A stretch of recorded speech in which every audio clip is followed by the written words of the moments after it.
নমস্কার সবাইকে, কবিতার রান্নাঘরে। আজকে আমি আপনাদের ভেন্ডির একটি নতুন রেসিপি করে দেখাচ্ছি, যার নাম হলো কুরকুরি ভেন্ডি রেসিপি।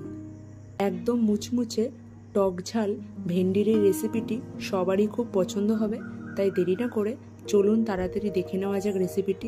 প্রথমে ভেন্ডিগুলো ধুয়ে ভালো করে মুছে গাটা শুকনো করে নিয়েছি। এরপর একটা করে ভেন্ডি নিয়ে দুভাগ করে লম্বা লম্বা করে কেটে নিচ্ছি। এই একই পদ্ধতিতে সবকটা ভেন্ডি কেটে নেব।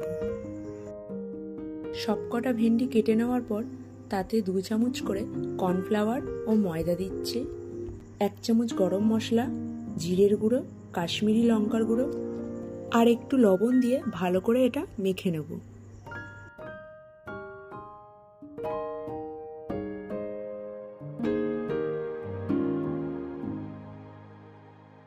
মেখে নেওয়ার পর লেবুর রস দিচ্ছি। লেবুর রস দেওয়ার পর 5 মিনিটের মতন এটা রেখে দেবো।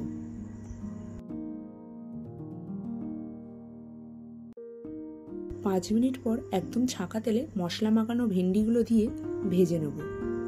বেশি কালো করে ভাজবেন না, না হলে মশলাটা পুড়ে যেতে পারে, তার ফলে খাওয়ার সময় তেতো লাগতে পারে। এইভাবে মশলা লাগানো ভেন্ডিগুলো সব আমি ভেজে নেব।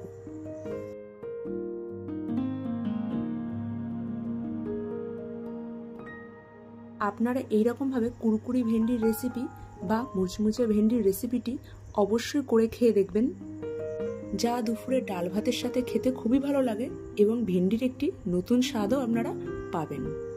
যদি রেসিপিটি ভালো লাগে অবশ্যই লাইক, শেয়ার, কমেন্ট করবেন এবং নতুন নতুন রেসিপি দেখতে পাওয়ার জন্য অবশ্যই আমার ইউটিউব চ্যানেলটিকে সাবস্ক্রাইব করবেন।